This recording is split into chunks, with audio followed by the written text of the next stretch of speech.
dolls. Hi Tia, hi Courtney. Hello, Fabrício. Fabrício. I write for a Disney news website here in Brazil called Almanaque Disney. It's so nice to be talking to you guys. Nice to talk to I you.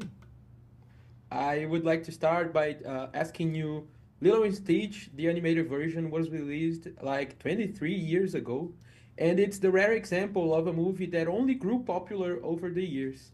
I wanted to ask you, what do you think it's so special about the story that it keeps getting fans around the world, and how do you think this new version honors that?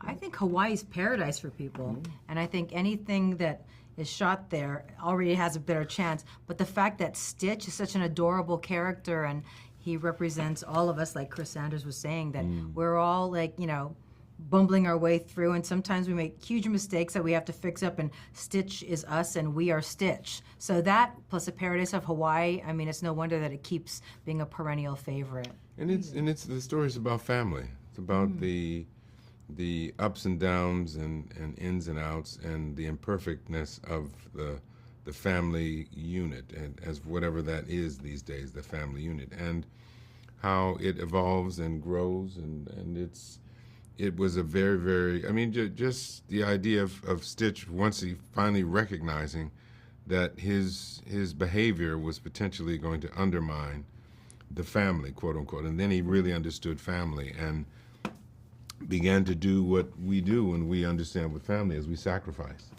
So, go ahead. The Hawaii Fabrício. aspect was something I was really curious to know, because the movie was entirely shot in Hawaii. For you guys, how was it to be surrounded by the culture, the people, those beautiful landscapes? Was it crucial to the filmmaking process? We're going to go back tomorrow. No, it was absolutely crucial to the Yeah. filming process. Yeah, I was born and raised there, so I mean, for me, it's coming back home. Anytime I get to go back home, I'm a happy person. Can only imagine.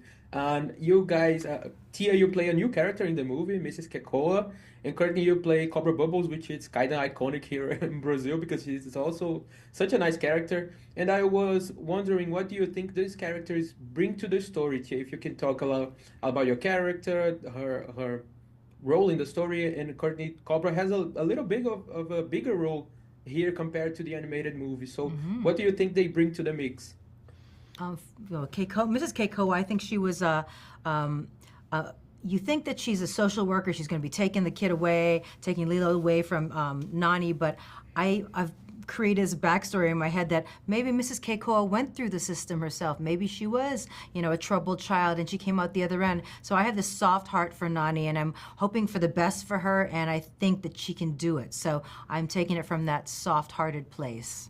And I think Mr. Bubbles is a very linear person, and when he gets there and sees the situation, I think he has a decision to make about whether or not he's going to help this family or do his job, quote unquote, which is to get this thing out of here and bring it back. And so, I mean, it's a very, it's a wonderful challenge as an actor to go from the hardcore, hardline fellow to someone who is, flawed. He's going against his superiors with his job.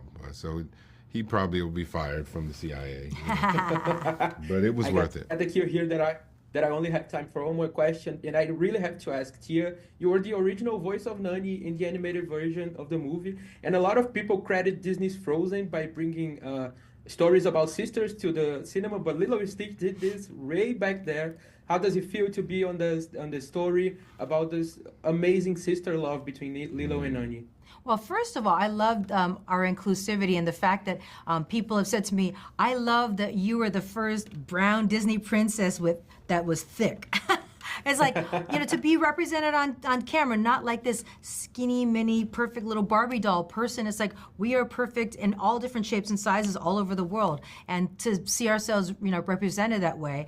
When I came up, there were very few people that were on TV that looked like me, if any. So for me, it's just the opening of that, and then to play sisters, fully formed characters, not just caricatures of and fetishizing of the Hawaiian people, Thank you so much, guys. It was nice to talking to you. Congratulations on the movie. Bye bye. Fabrício.